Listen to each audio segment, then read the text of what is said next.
we, like, in the process of becoming and unlearning all these like fake maladaptive, obedience-driven, control-driven things we've been taught. It is important to recognize that just because someone bastardized a thing for their own gain does not mean that the thing itself is wrong. And just because we learned a lot of those methodologies and were punitive to ourselves and to people we were in relationships with or people we are in relationships with, does not mean it needs to keep going that way. And it also doesn't mean that anger in and of itself is wrong, because it's just an emotion and it's information. It's telling us something is not. Welcome to Rich Queer Aunties, the podcast where relational skills meets radical truth. We're your hosts, Christabel and Kachi, partners in life, in healing, and in calling things what they are. Around here, we believe that liberation lives in how we show up for ourselves and each other. Every episode, we get honest about conflict, care, culture, and connection, especially for those of us navigating life at the intersections of Blackness, queerness, and diaspora. So take a breath. You're in good company. Let's get into it. Welcome back to Rich Queer Aunties. So we're talking about love and rage, what we inherited and what we're choosing. I recently did a whole series on Instagram where I was talking about how to allow our rage to show up in relationships without being scared of it, and others not being scared when they see rage show up in their relationships with people. And we thought it was a topic we needed to bring to the podcast. We don't have a lot of practice, whereas rage has turned from that one experience into a repair experience. I think sometimes rage only looks like once it happens, there's like this huge animosity and we can never confront that again. And it feels as though things have ended and that there's no love on the other side. Because I don't think we ever saw it practice.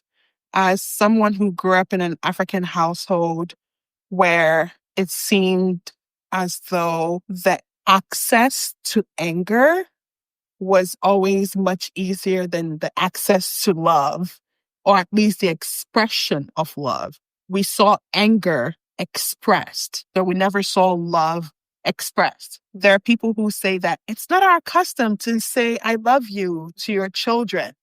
But why is it our custom to say you are stupid or you should burn in hellfire? Exactly. We come to accept that we can be told that we are goats and stupid and called all these names, but then we are not supposed to be told we're loved. We're supposed to surmise that we're loved because our school fees is paid. So that's the conversation. And I think that's why a lot of us feel really uncomfortable when we realize that we took on that same propensity towards anger and we carry it forth in our relationships. It's just not talked about. It's like hush, hush. I feel like what happens on the end of rage is obedience and submission and silence. And that's what I've experienced growing up in an African family. Although love was always there, it was like, I'm doing this because I love you. I'm angry at you because I want you to obey me. I want to protect you. I want to keep you safe. I don't want anything bad to happen to you. But then creating that evil that they are so afraid of seeing out into the world. And I don't think they know they're doing it, like internalizing that fear. We'd rather bully you than let other people bully you. Exactly. But then you go into the world then bullying yourself and other people. There's never a call to yourself to say, is this rage truly there for a change? Is it there because love also exists as well?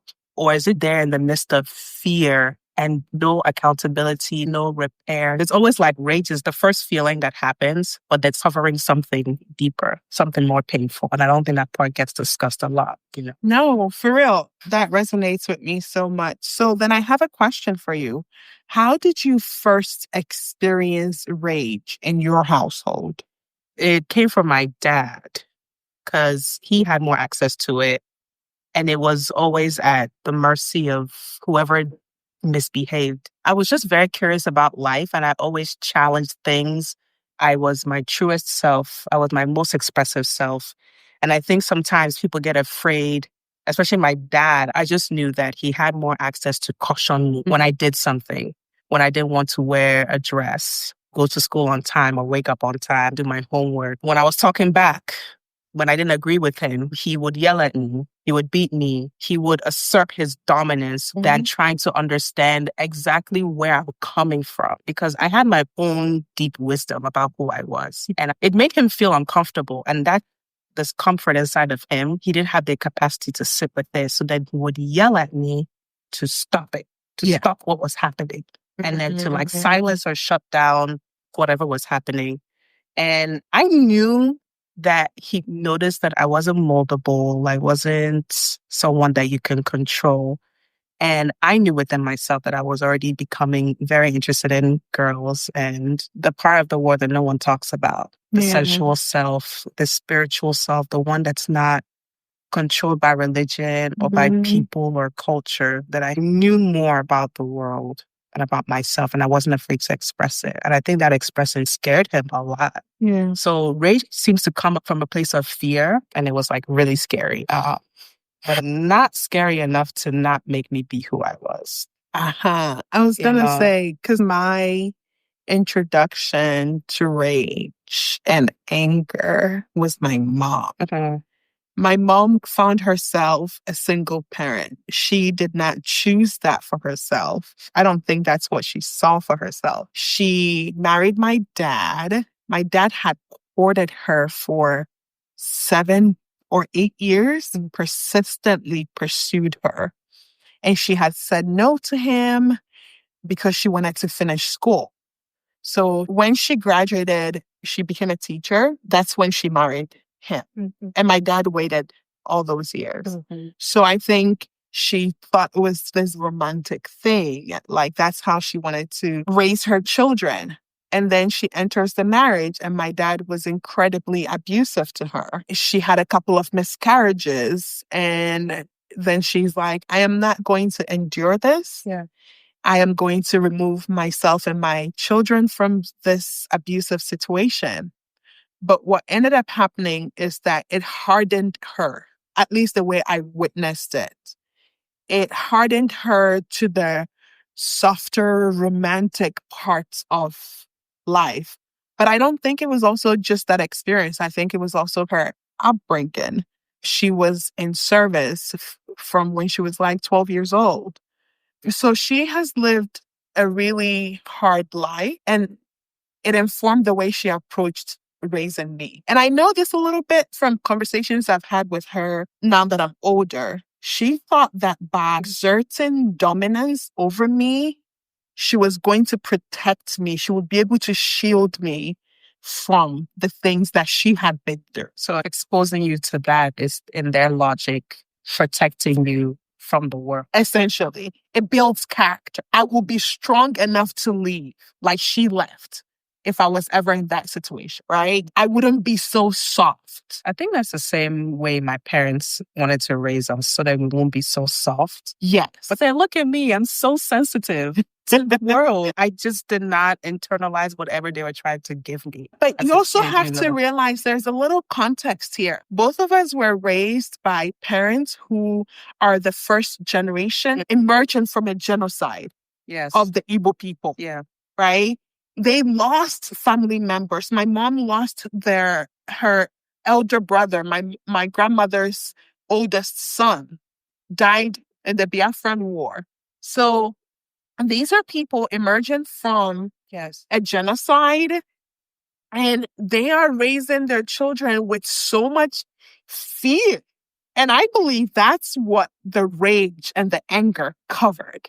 The fear. Yes. They were filled with so much fear that they thought that exerting dominance in the household was going to somehow train us to be able to withstand a world that they've experienced that's really harsh. And really harmful, yes. I see the logic. The logic But they is also logicking, but fuse fear and love together. It's like, with this hand, I'm feeding you. With this hand, I'm slapping. yes, because So that you we can were just taken care of. be molded. And that's what they would tell us. Yeah. If we didn't love you, would we be paying your school fees? That's true. Did you not go to private school from the time you were born? Exactly. Did you not have 3 square meals? Did you not have a roof over your head? Did you not have a roof Did I over not your carry head? you in my stomach for 9 months? For 9 months.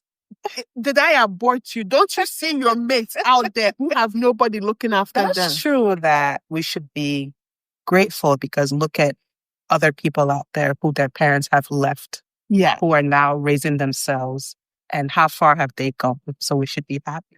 So it's like a systemic pain that is brought into the household.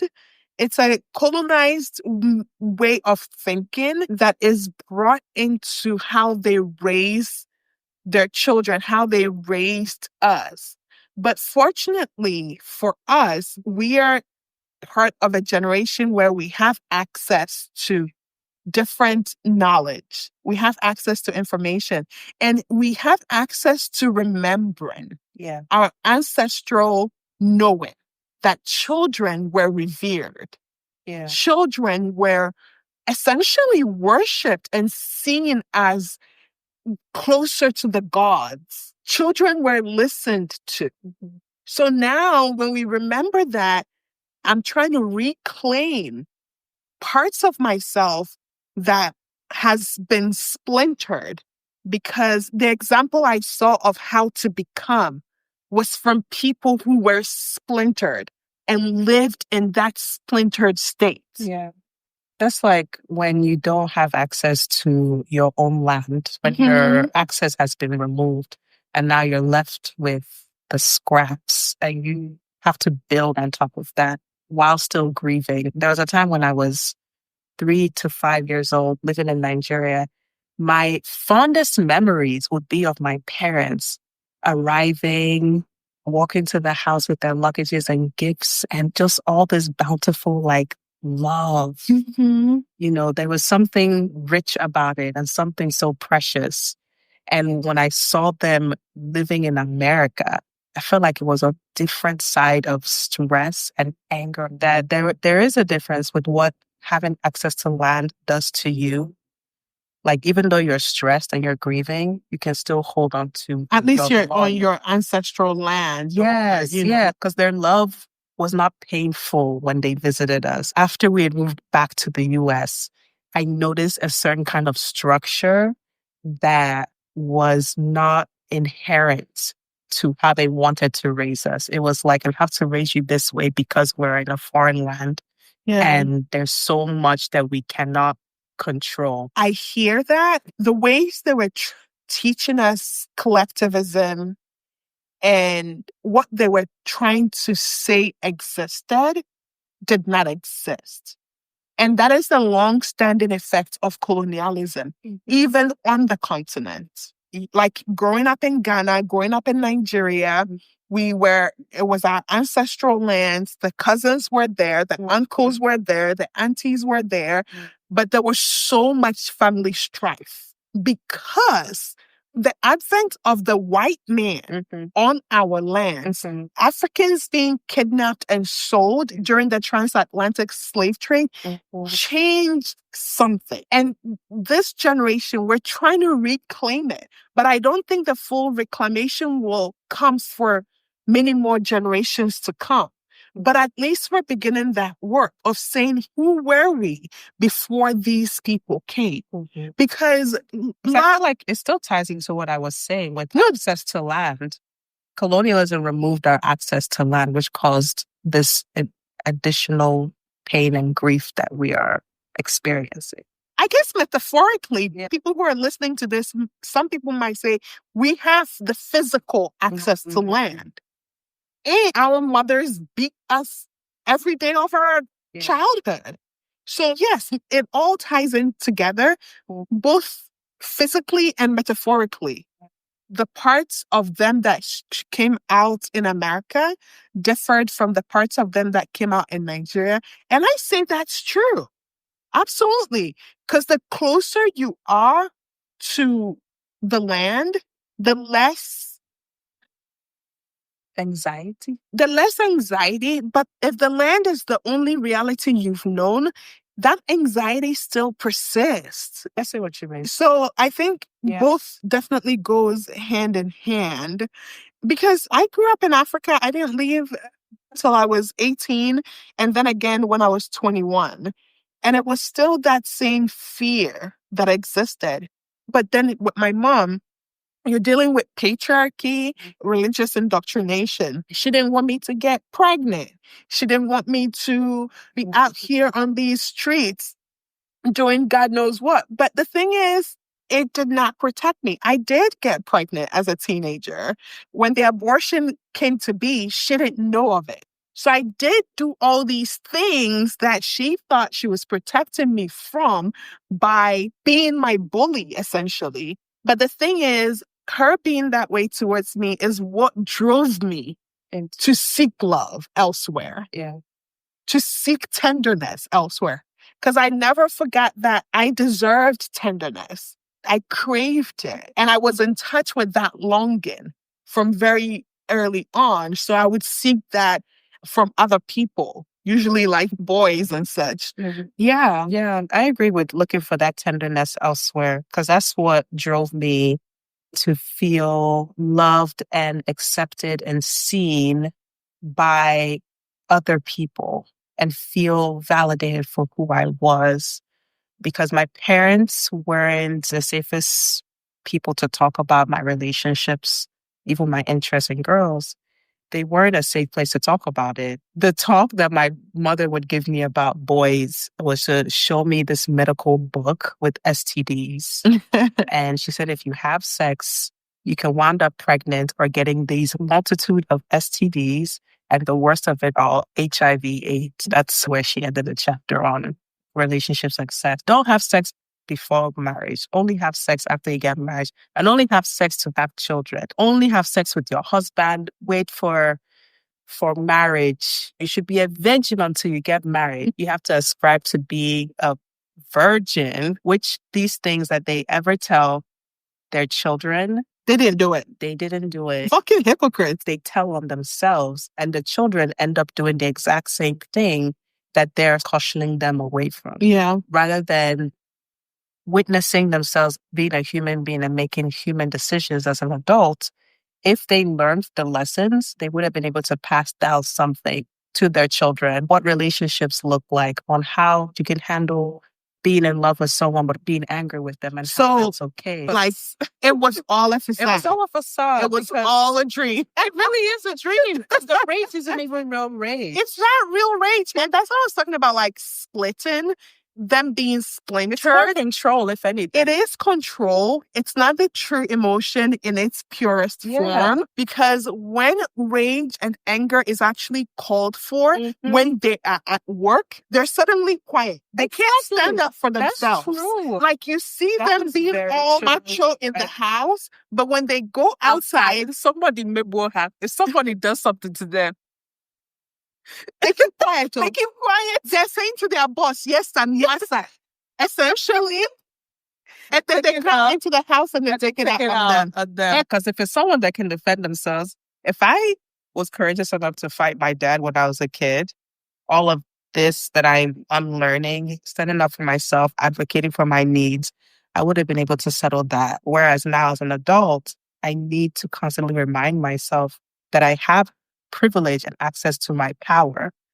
Like, baseline is there. It's there to be used. It's there to be wielded. It's there to be used skillfully in confrontation, in having my needs be met, in understanding the collective needs and having that be met, in having discussions and dialogue with elders.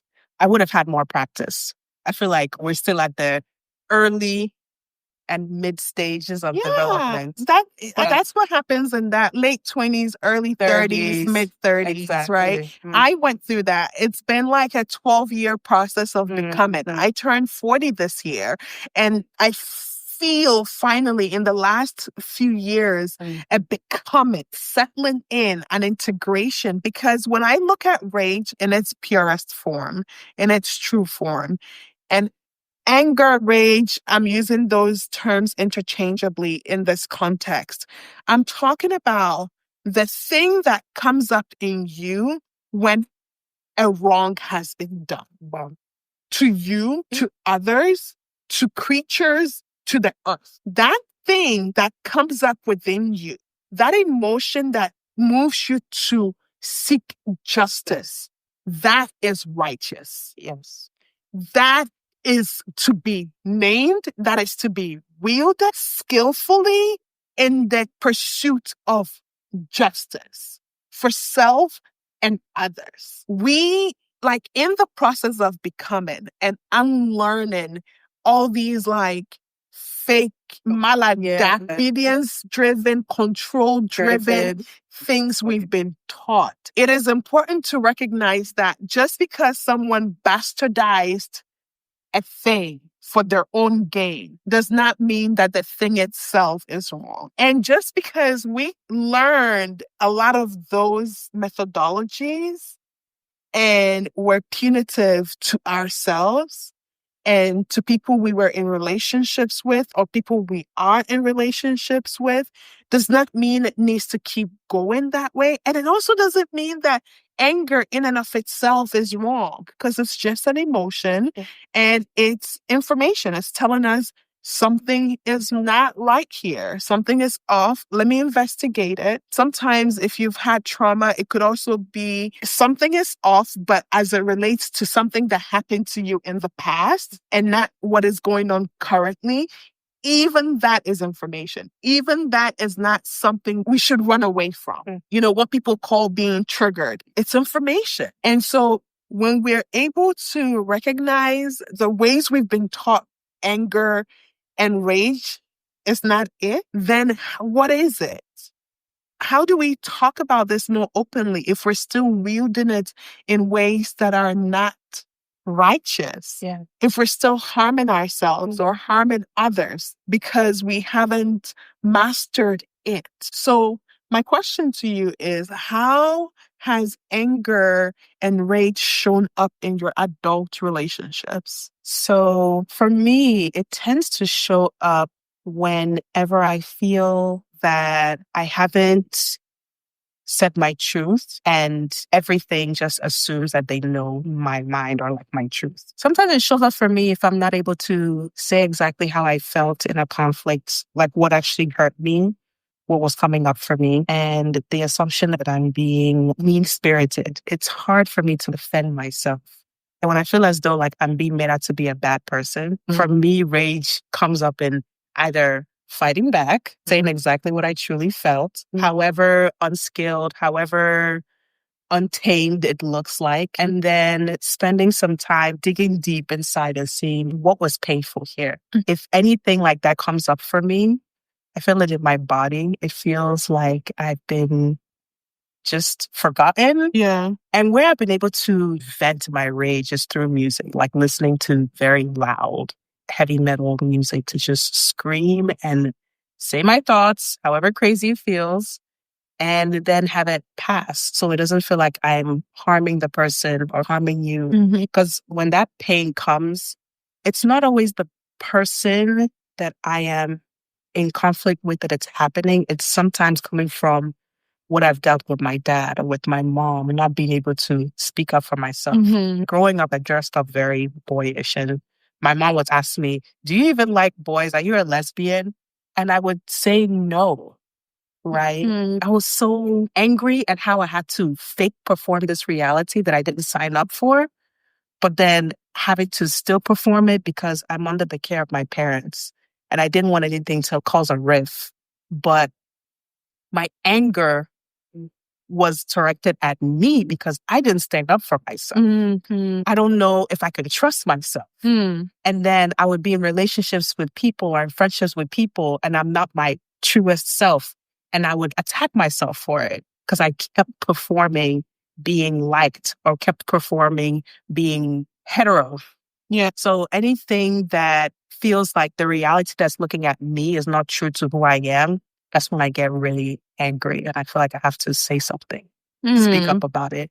Sometimes how race will show up for me on the other flip side is that I suppress until I build this heavy resentment at myself and at the reality that's continuing to exist without me, without my authentic self. I dealt with a lot of that in my 20s, and now I'm uncovering all that suppressed self and realizing that I never took time to build a relationship with the part of me that was showing up authentically and have true feelings about how I'm interacting with someone, have my true feelings being known to myself, and then act on it. So this season has been, let me courageously say that thing that's uncomfortable to my parents and see how they respond. Yeah, well, because I think sometimes people, they neglect doing that work with their original bullies. Yeah, I've realized that I've needed to do that when I'm in a relationship with someone. You're a really good mirror for me. I now have moments where I need to check in with myself. I'm checking in with myself for myself. I'm checking in with myself with you. I'm also checking, is there congruency in everything? Is my relationship with my parents still based on a lie? Yeah, And the transference happening. Are you transferring the angst that you have towards them, to your partner, to your friends, to your relationship? It's almost like we say this. That relationship is fucked beyond measure. We can never fix it. So we're not even going to try. They're never going to change. But we're going to go into the world and try to fix that. We're going to try and fix the other person. We're going to put it on the other person. It's almost like we find perfection in the imperfection, which is the line that we're selling to ourselves so that we don't address the true crime.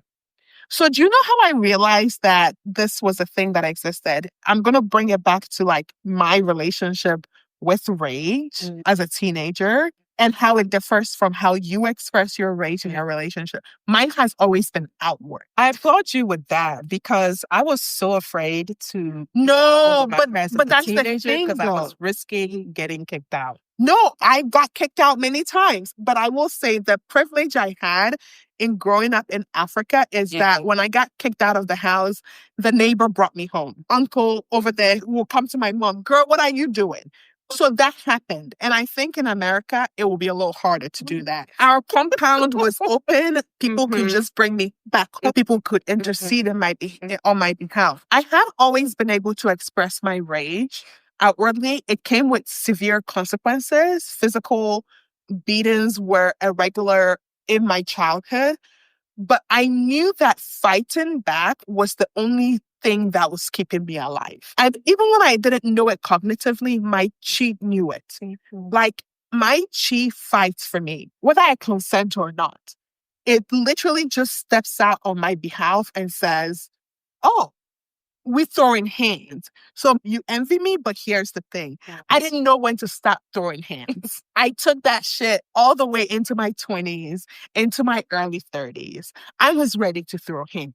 If I felt wronged, my favorite thing to say is, I'm not going to start nothing, but I will finish it. I generally don't stop things unless, now that I feel safer in a relationship, I do be starting some stuff sometimes. But how it used to be is like, I didn't start things. I just stayed because I was so scared of my rage, because of the way I expressed anger. I sat on it until someone came and poked at me. And that's why it seemed like I didn't start shit. But if you come and poke at me or you come and do something that I know that is absolutely not okay, then let's go. You started it. Let's go. It's almost like I had been waiting for it. I didn't have trust. I was waiting to be wronged. And because a part of my CPTSD symptoms is hypervigilance, and I can notice a slight shift in atmospheric pressure or energy with anyone I'm in a relationship with. Because I was so hyper vigilant. So low-key, I didn't start stuff, but I was watching for stuff to start. And maybe sometimes when I thought people were starting things, they weren't really. They had just had a bad day. So yeah, the relationships I was in my 20s and early 30s was very tumultuous. I caused harm because I was responding to harm. I didn't have that ability to say to myself, okay, that person is hurting you. You have an option to either find a way to repair this, bring it to their attention, and have them make amends, or you can leave. Because I didn't believe in leaving. So it was just fighting for it. I fought when I should have just had the cognizance to leave. But I'm not even mad about that because the process to becoming is the process to becoming. And it is going to take what it takes. So that's what rage showed up for me. And then outside, when a random white person would touch my hair, I would be seething. I wouldn't express it to them. And every time I would look back and I'm like, but why didn't you say something? So it's very reminiscent of our parents. We're in the house. We were ready to fight for our honor and our dignity, but outside, it was not congruent. I recognized that about myself. And so in the last decade of doing this work of coming home, I have gotten to a place where I'm no longer ready to fight the world.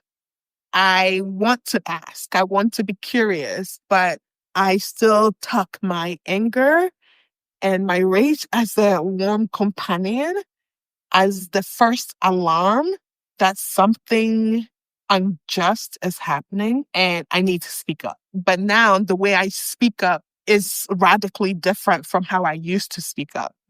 I will still bust it out from time to time, but I'm learning to be more balanced in my approach and have the ability to walk away.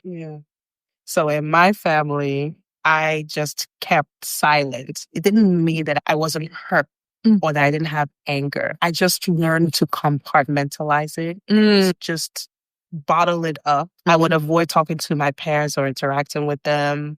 I would just show up when I was needed and show myself out when I was done. This helped me build my true sense of self without any interruption. Because I didn't like having their voice in my ear about when am I going to get married or who's this person? Are they your friend? I just didn't want them to ask any questions. I performed well in school, the best that I could. I got into that engineering program. I got those scholarships. I got into that church that I wasn't supposed to on campus. I started dating this American boy that you were not I was not supposed to date because I was trying to be a good Christian and like trying to be just good. There came a point where I cracked like myself open and I realized that this charade can't go on for too long. Interestingly, everything that cracks me open tends to be a really rich and beautiful relationship. It's somebody that sees me and they're like, what the fuck are you doing? This is not who you are. This is not who you say you are. Pretending that you're not queer out here, that you're not a lesbian, that you're not dating a woman, that you're not doing this. You need to get your shit together. And those will be the moments that I'll put a little fire in my ass to actually like, okay, you do need to speak up. I honestly think that's why it's necessary to heal a community because it does let you get clear and more truthful and honest in time while you're still alive and not waiting for some coming to happen for you to like, okay, everyone, this is who I've always been. And it's this like opening theatrical performance. No, it's like the everyday bumpy conversations. It's me sitting my parents down and telling them, I'm a lesbian. And them freaking the fuck out. They wanted to send me to hell. My dad started crying. My mother was like, what have I done? I have raised a lesbian. How will you get me grandchildren? what is all this? Is this what I sent you to school for? I carried you my summer for 9 months. I did all these things, and this is how you're supposed to repay me. I'm just like, well, I'm not in jail. I'm not pregnant. I have an engineering degree. I am very, like, you should be proud. Like, most of your mates don't have all this to brag about. Just because of this little lesbian thing, you want to throw me away? Fine. They almost threw me away. They wanted to convert me and do all these things. I basically said, no, we're not going to do this. Yes. I am going to be growing my facial hair. I know it makes me look like I'm not your daughter, but you raised this. I'm becoming the parts of you that you've hidden for so many years and you've lied to us You're about. being integrated. Essentially, however much discomfort is coming from you, it's probably time for you to stop running away from your own and to deal with it. And now it's not just me that's talking about it. All my sisters are talking about it. My brother, he's still catching up. I feel like men take so much fucking time to deal with their emotions. And girls just be out here like, baby. Yeah, it's at their expense. Yeah. Like, they're not working on anything, which is so sad. Anyway, it took me, in my 30s, I came to realize that our parents had us in their early 20s. So they were still children. Think about so they're not even like a full adult, not even finished their childhood, and they're now a parent. So they're just BSing everything. Yeah. They're trying, they're fixing it, they're correcting, they're making mistakes. They're so ashamed of their mistakes. Yeah. They want to make sure everyone knows that it's perfect and it's great. It's like they have told themselves this lie. Yes. And they have to keep doing this work to keep up that lie. And in my adult, that appearance that everything is okay, that they're the all-knowing, all-seeing, all-wise benefactors of us. And I'm just like, dude, you had me when you were 25, 22, 23. Nothing. 25. So I am going to treat you as a human being. And I think that's what anger allows us access. I would agree. Yes, that's what anger allowed me access to. Yeah. I was able to ask them, why didn't you stand up for me? When I realized that the reasons I don't know how to stand up for myself is because my parents did not know how to stand up for me when I needed them. And they were playing the whole, did that really happen? Mm-hmm. Don't let it affect you. Yeah. Which they can't take that same advice for themselves because everything that happened to them, they just when I was your age, I was 7 and I was somebody's servant and I had to walk 10 miles. They are still recounting that thing in their adult But when you adult children. But when I recount something that happened 10 years ago, you're saying don't carry it. But yeah, look at you. Oh, I honestly, using anger to buck back is really a defense. Also, it's like a protection mechanism. Yeah. Because what are they going to say? They're just going to have their feelings. They'll have their feelings and have their feelings, and it's not going to kill them. It's not going to kill Once they have the feelings, it'll settle into their makeup. Yeah. And then... And that is what it looks like to individuate in relationships, especially if you're raised in collectivism or if you were raised under religious indoctrination or patriarchy or these systems of oppression. Individuating as a queer person, as women, as African people, to say that this is who I am at my core. I am a justice-loving person, and I will stand up for all injustices everywhere, starting from here. Starting from mine. Yeah. And as I fight for myself, I fight for you. I fight for your lineage. I fight for all of us. I fight for people who came before us. Absolutely. The people who had to endure whiteness and colonialism. The people who were stolen from our land. Absolutely. I fight for them. Isn't it a bunch of Igbos who chained themselves and drowned themselves rather than be taken into slavery? We are their descendants. So what are we even talking about? Yeah. What are we performing? Because we embark on this journey and this fight, every other relationship we have thrives. Will thrive. It's based on truth. It's based on honesty. I was able to prepare my relationship with my older sister when I came out, which I didn't know that was going to happen. Yeah. I didn't know that I was done talking to her for the rest of my life. And look at me and like, Mom, it's taken us 10 years. And that's the thing. People, this stuff takes a long time and the patience be lacking because we want to fix it. And if it's not looking like it's fixable right now, then let's move on from it. Let's go no contact. Let's just keep performing a relationship with them that is not based on truth. Yeah. But it takes a long time because we're rewiring neural pathways. It takes us a long time. It will take them a long time. Yeah. But what we don't practice, we never learn. And what we do practice is what gets stronger. Yeah.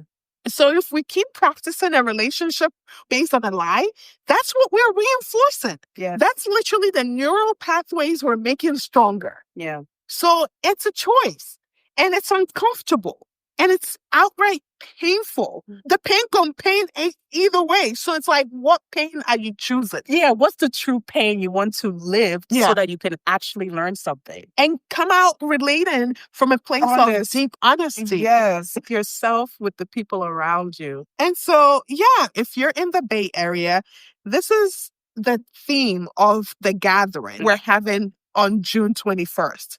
We are talking about love and rage. What does it look like to show up in our relationships from a place of deep authenticity, from a place of honoring our inner knowing? How are we able to confront the places in our lives that we are performing? Yeah. So if you're in the Bay Area, tickets are available for purchase now. You can find the link in the description.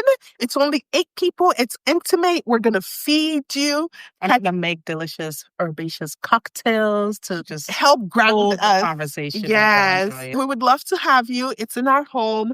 Before we leave, what is one thing you're still unlearning about love or rage?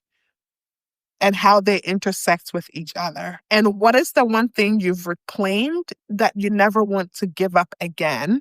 And what do you want listeners to remember when they feel rage rise? Okay, I am unlearning that hurting someone does not make you irreparable or just deem you like discardable. It just hurts. I like that word, discardable. Yeah. People have a lot of shame when they cause someone else pain and they just don't want to see themselves and they can't do it. So like the personal discarding happens. Yeah. But is that what happens it's for the you? unlearning. Yeah. Like my brain goes, okay. It means you're a bad person. Yeah. It just goes right there. Yeah. And my brain is trying to buffer, just going straight there and saying, wow, that does hurt. And I do feel bad. And I am feeling bad, but I'm not a bad person. I'm trying to identify less with being a bad person. Yeah. I did a bad thing. Yeah. And I'm human. Yeah. And I can ask for repair. I can ask to be accommodated while I'm going through this mood or this episode and just invite myself back in. So that's part of in the love part. Then in the rage part is to like suppress less. I need to just get it out. I need to stop doing the whole clock that or get them back. I need to stop doing that because I do that a lot. And I think that was my strategy to get back on my parents. Yeah. But then I never actually got back to them. It actually was just me calling them to the side, sitting them down and just telling them the truth. There was no getting back. So that was the hard part. I feel like the other part seemed easy, like just planning all these things and I never any of them. Yeah. So hold less rage in, get it out when I feel it, and then let it pass. Because it came to do the service. It's not staying for a long time. Yeah. It's always there when you need it. Yeah. And then just usher it back. Yeah. Got it. Yeah. And then what do you want listeners to remember? I do want listeners to remember that their inherent goodness doesn't just go away like ever. You're just good baseline. No one takes away your worth. No one takes anything away from you.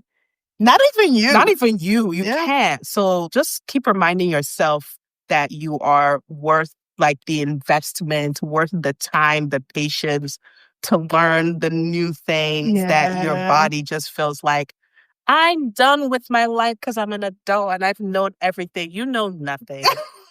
Especially in the 20s, like all the 20s, you don't know anything. Early 30s to mid 30s solidly too. Sure. That's if you didn't realize you didn't know anything in your 20s. If you think you do something in your 20s and you entered your 30s, that's going to make it longer. Yeah. So just realize if you're in your 20s, you don't know anything, enjoy all of your experiences, learn something skillful. And in your 30s, try to just spend time building relationships that are true and that matter and that have gone through some real stuff because it helps build your character. It helps ground you. It helps you notice the BS and notice the true relationship. For me, I am still unlearning hypervigilance.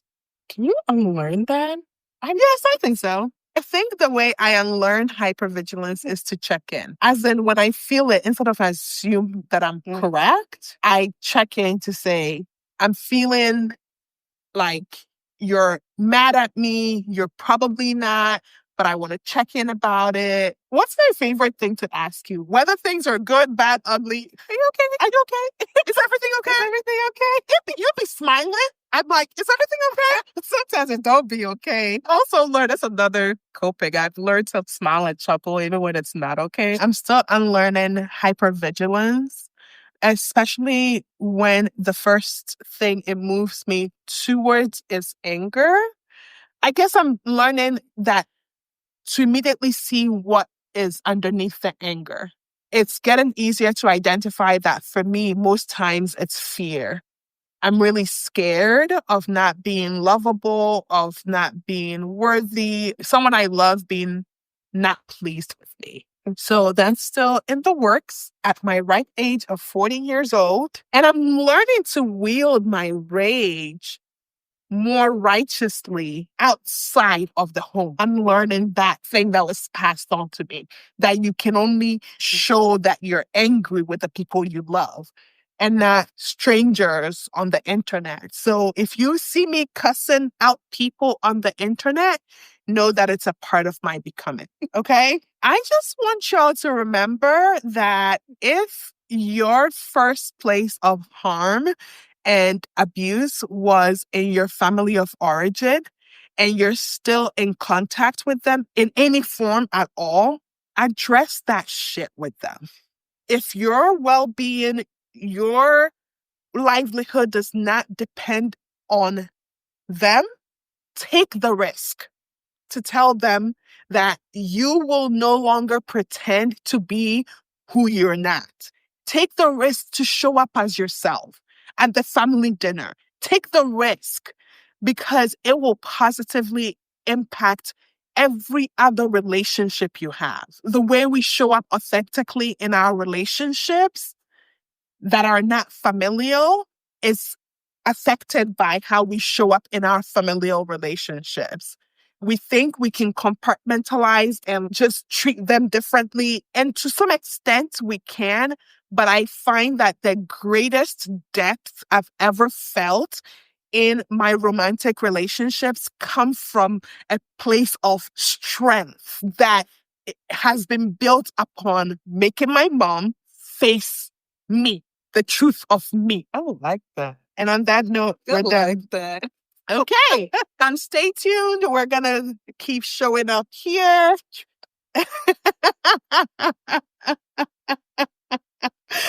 Keep listening. Thanks for listening to Rich Queer Aunties. If this moves something in you, share it with someone you love. And don't forget to subscribe, leave a review, or slide into our DMs with your reflections. You can find us on Instagram and everywhere on social media. Rich Queer Aunties, Christabel Minta Galloway, King Kachi. Thank you for being with us.